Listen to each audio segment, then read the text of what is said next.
بالله من الشيطان الرجيم. بسم الله الرحمن الرحيم. الحمد لله رب العالمين، والصلاة والسلام على أشرف الأنبياء والمرسلين وعلى آله وصحبه أجمعين. اللهم اغفر لنا ذنوبنا ولوالدينا وارحمهم كما ربونا صغارا، ولجميع المسلمين والمسلمات والمؤمنين والمؤمنات الأحياء منهم والأموات برحمتك يا أرحم الراحمين. اللهم إنا نسألك علما نافعا ورزقا طيبا وعملا متقبلا. اللهم إنا نسألك رضاك والجنة ونعوذ بك من سخطك والنار. اللهم إنك عفو تحب العفو فاعف عنا وعن والدينا وعن جميع المسلمين والمسلمات والمؤمنين والمؤمنات برحمتك يا أرحم الراحمين. اللهم اختم لنا بحسن الخاتمة ولا تختم علينا يا الله بسوء الخاتمة. ربنا ظلمنا أنفسنا وإن لم تغفر لنا وترحمنا لنكونن من الخاسرين. ربنا هب لنا من أزواجنا وذرياتنا قرة أعين واجعلنا للمتقين إماما. ربنا آتنا في الدنيا حسنة وفي الآخرة حسنة وقنا عذاب النار. صلى الله على سيدنا محمد وعلى آله وصحبه وبارك وسلم، والحمد لله رب العالمين.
السلام عليكم ورحمة الله وبركاته.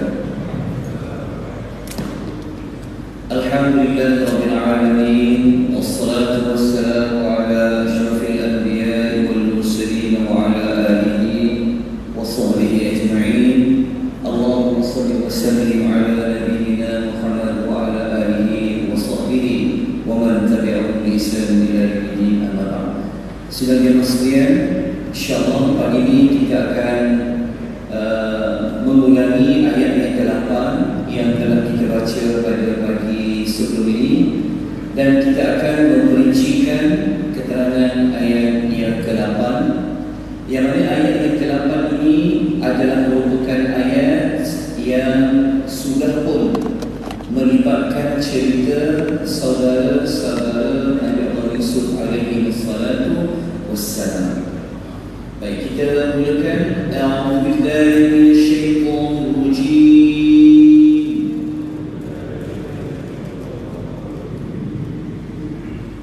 Qalu la Yusuf wa akhuhu ahabbu ila abina minna wa nahnu usbah.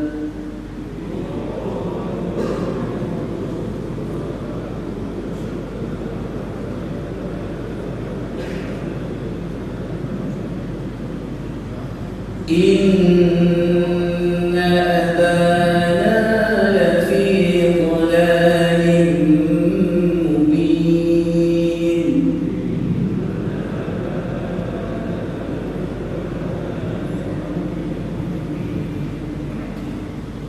Ayat yang ke-8 ini Allah mengimbau kembali apa yang berlaku kepada keluarga Nabi Allah Yaqub. Allah meminta kepada Rasulullah sallallahu alaihi wasallam untuk ceritakan kembali.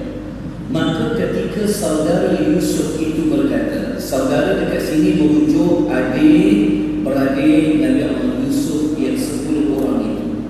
Mereka berkata sesama sendiri, sesungguhnya Yusuf dan adiknya itu lebih dikasihi oleh bapa kita daripada kita. Sedangkan kita berada satu usbah, satu kumpulan yang ramai. Sesungguhnya bapa kita benar-benar berada di dalam kesesatan. Okey, ayat yang ke-8 kita telah pun menyebut pada hari sebelumnya.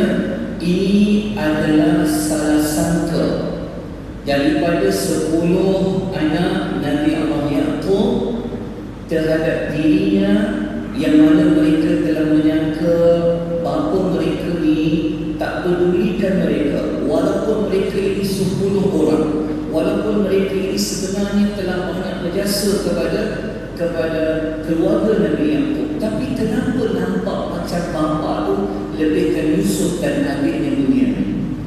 Jadi daripada ayat yang ke-8 ini kita telah bincang semalam. Pelajaran yang pertama kita dapat belajar, jika ada mana-mana su'zan, sangkaan buruk, dia akan membawa kepada dosa-dosa yang lain. Dia dalam hidup kita ni, kalau kita ada sangka buruk saja, maka dia akan mula membawa kepada keburukan-keburukan yang lain.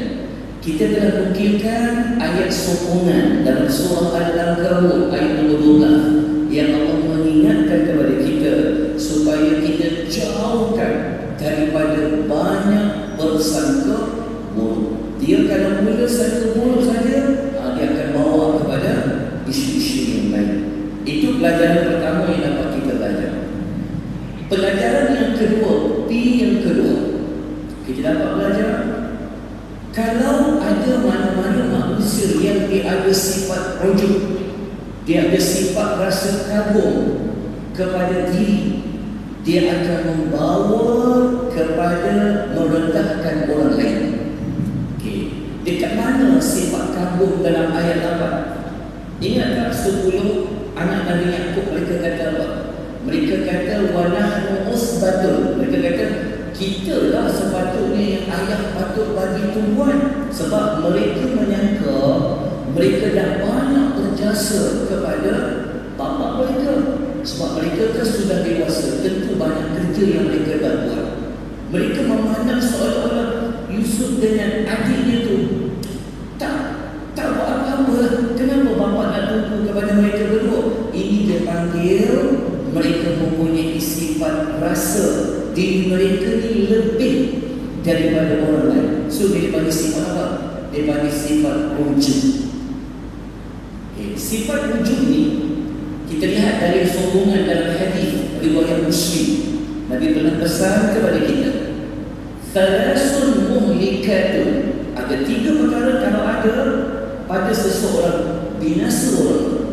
Apa? Yang pertama, syuhun muta', dia ikut sifat bakhil yang ada. Kita semua ni sebenarnya ada sifat bakhil, sifat kedekut, sayang dengan harta.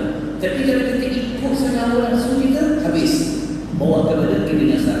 Yang kedua adalah wahawa muttabarun, ikut hawa nafsu. Dan yang ketiga yang pembahasan kita ni, wa i'jabul mar'i bi nafsi, iaitu perasaan takjub yang ada pada diri sendiri. Ini dipanggil dalam pembahasan kita tasawuf dibincang dari segi nama, dia bagi sifat ujub. Ujub ni kita rasa diri kita ni lebih daripada, lebih pandai, lebih baik, lebih banyak berjasa. Kalau kita rasa kita ni ada kelebihan, ni bahaya. Sepatutnya kita kena rasa apa? Kita kena rasa rendah diri. Kita rasa aku tak buat apa-apa pun, tak pandai mana pun, tak kaya mana pun. Itu lawan dia. Tapi kalau dia rasa sifat ujub, dia akan bawa nanti kepada sifat apa? Bawa kepada sifat sombong. So 10 anak Nabi Yaqub ni kita boleh belajar, mereka telah merendahkan akan Yusuf dengan adiknya, seperti mana kita telah ulas pada hari yang kemarin. Baik, kita masuk kepada pelajaran yang ketiga. Tapi dalam muka tu saya P1 boleh ubah jadi P3. Okey, pelajaran nombor 3 kita boleh belajar, kalau ada mana-mana bapa dia lebih menyayangi seorang anak dan nampak kasih sayang tu, nanti akan boleh mengakibatkan berlakunya permusuhan di kalangan adik-beradiknya. Walaupun kita dah jelas pada hari semalam, Nabi Yaqub bukan dia tak adil pada anak-anaknya, tetapi Yusuf masih kecil, adiknya Bunyamin masih kecil, maka perhatian bapa kepada anak kecil tentulah lebih daripada anak yang sudah besar, dewasa. Jadi itulah dilakukan oleh Nabi Yaqub alaihi salatu wassalam. Tapi kita dapat belajar juga, hati-hati ya tuan-tuan, jangan menampakkan dari sudut zahir. Oh, kalau ada anak seorang ni, ayah bagi lebih daripada dia, ayah selalu betulkan saja dia. Contoh, anak ni suka cakap, mereka ada guru sendiri tu, dia bincang, saya tak puas hati dengan ayah. So, elakkan. Bab sayang dalam hati memang Allah je tahu. Yang ni tak ada orang boleh tahu. Kan mungkin anak-anak nombor 1 kita paling sayang, anak nombor 10 kita kurang. Tetapi dari sudut zahir yang nampak kena diberi sama adil. Kalau tidak, bimbang berlaku macam peristiwa 10 anak Yaqub alaihi salatu wassalam. Baik, apa tindakan yang kita boleh ambil setelah kita tadabbur ringkas ayat belakang? Okey, tindakan yang pertama, kalau kita nampak, kalau kita fikir macam timbul sangkaan buruk, sebaik-baiknya kita tanya. Jangan kita fikir macam kita prediktif. Kita macam sangka buruk, tiba-tiba ada sangkaan. Sebaik-baiknya untuk hilangkan sangkaan dari kita jangan. Kalau tidak, nanti syaitan masuk. Seperti mana kita belajar ayat yang sebelum ini ada kaitan dengan syaitan. Okey, tindakan yang kedua, kita ni kena buang sifat rasa lebih pada orang lain, sifat ujub kena buang. Yang kita kena buat apa?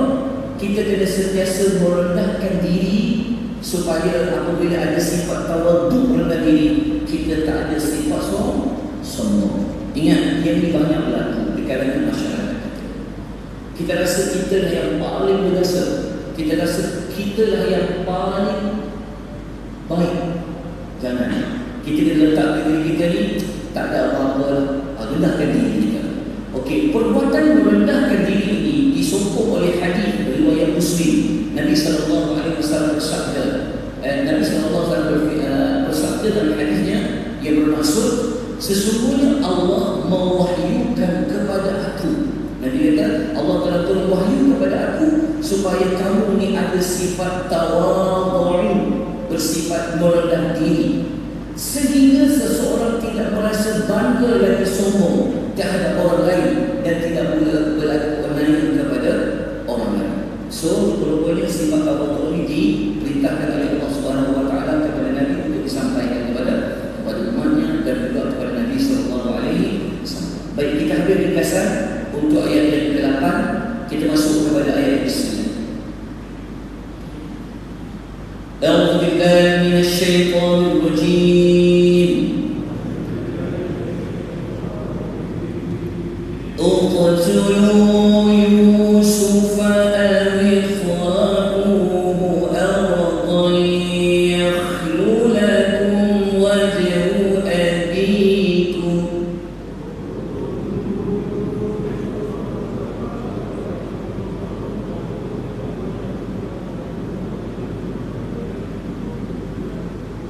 وَتَكُونُوا مِنْ بَعْدِهِ قَوْمًا صَالِحِينَ.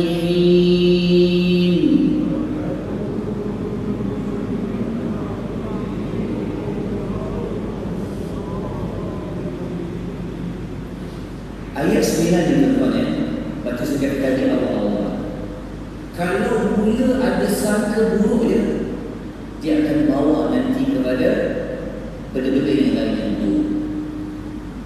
So apabila 10 anak Nabi Yaqub ni mereka sudah ada perasaan rasa dengki, ada perasaan hasad melihat Nabi Yusuf dan adiknya itu lebih disayangi oleh bapanya, apa yang mereka buat? Mereka telah merancang ada 2 konspirasi. Mereka telah buat 2 perancangan buruk pada ayat nombor 9. Perancangan yang pertama, mereka mengatakan yang ini yang 10 orang itu sepakat, apa kita nak buat dengan Yusuf ni?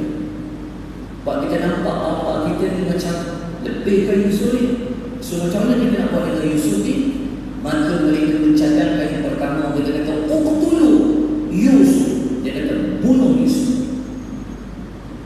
Berat tak? Apa rancangan ni? Okey. Cadangan kedua mereka kata, Allahu Allah yahrilahu wajhu abikum. Mereka kata, kita tak payah bunuh dia, ataupun kita buang dia, letak di satu tempat yang jauh. Apabila dia dah jauh daripada rumah ni, maka nanti ayah kita akan tumpulah kepada kita. Okey. Lepas tu mereka kata apa? Lepas kita dah buang dia jauh-jauh, maka lepas itu kita jadilah orang yang baik.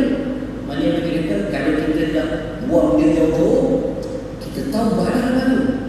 Okey, bagaimana? Okey. Ayat ini dalam Al-Quran ini sebenarnya ia merujuk kepada perbuatan apa? Mereka sebenarnya mempunyai hasad dan dengki. Apabila dia hasad dengki dia akan mula buat tindakan-tindakan yang memang orang kata tak sangka mereka buat. Ini kita kena belajar. Maka kita belajar tentang surah Yusuf. Apa itu hasad? Okey, so dalam ayat ini Allah kata, sebenarnya kenapa mereka nak buang Yusuf? Nak bunuh karakter ini, bunuh dia ataupun buang dia jauh-jauh. Kerana selagi Yusuf ada, bapa mereka akan memberi tumpuan kepada Yusuf. Okey, jadi apabila dibuang Yusuf ni, maknanya bapanya akan tumbuh dengan apa? Bapanya akan tumbuh kepada mereka. Ini dipanggil hasad. Okey, apa maksud hasad? Orang Melayu hasad, dengki, hasad. Dalam Quran dipanggil hasad. Baik. Apa tu hasad? Hasad, kata Syekh Muhammad Al-Amin Asy-Syadili, dia kata, hasad ini adalah menginginkan hilangnya nikmat yang diperolehi oleh orang lain. Okay, siapa-siapa dekat sini, kalau dia ada perasaan dia rasa sakit mata, sakit telinga,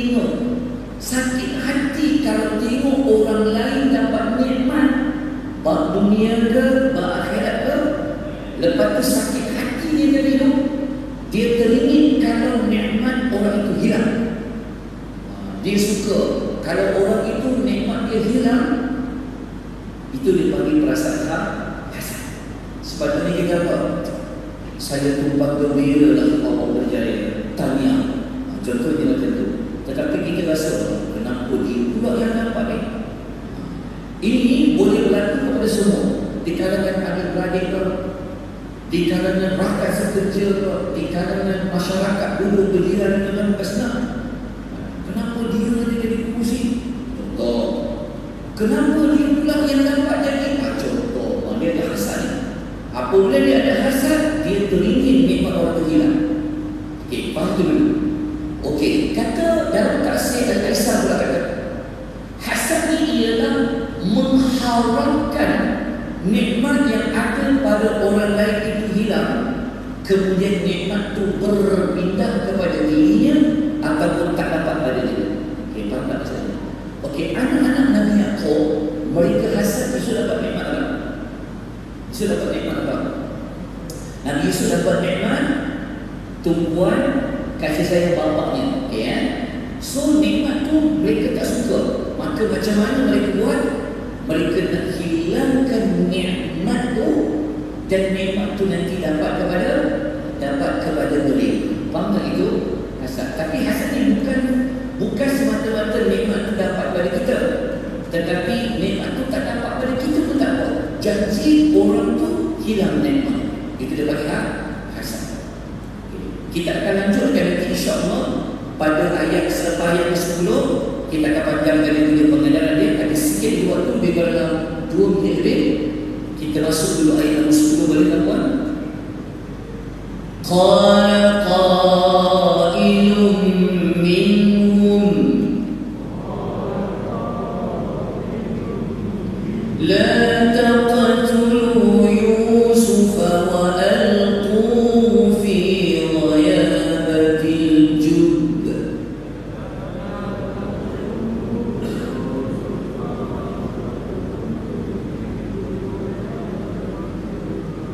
وألقوه في غيابة الجب يلتقطه بعض السيارة إن كنتم فاعلين.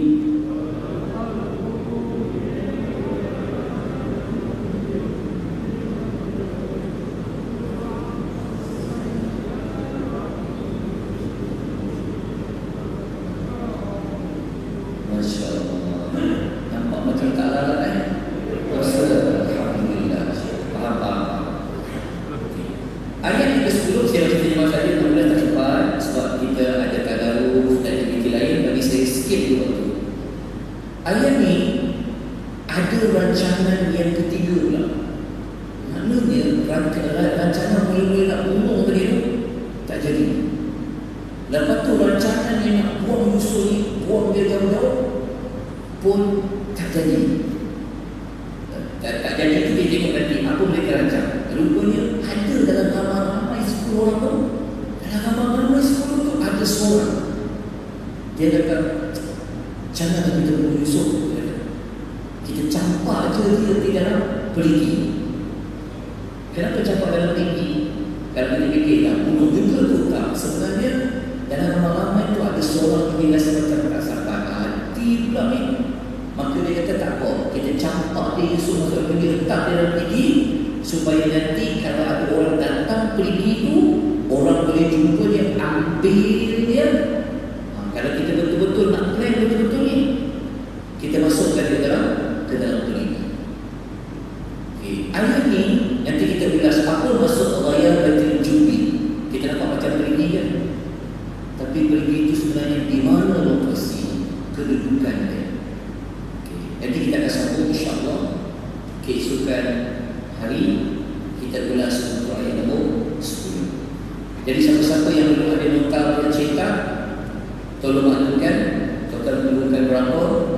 InsyaAllah nanti saya cuba bawa esok beberapa kata nota dan cetak. Ataupun tuan-tuan nak nota salinan lembut, ada juga soft copy.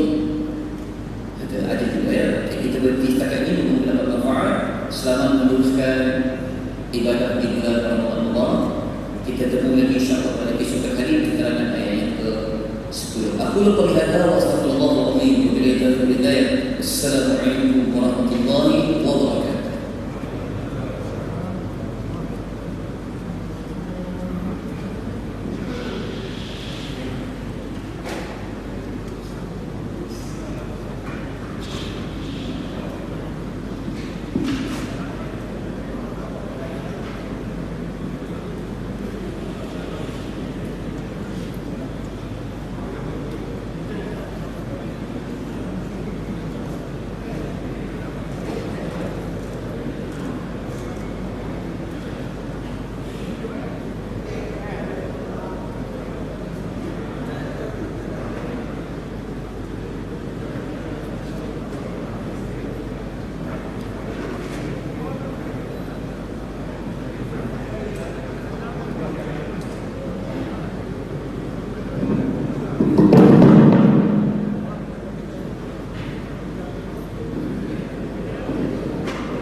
Dah charge malam tadi, full charge.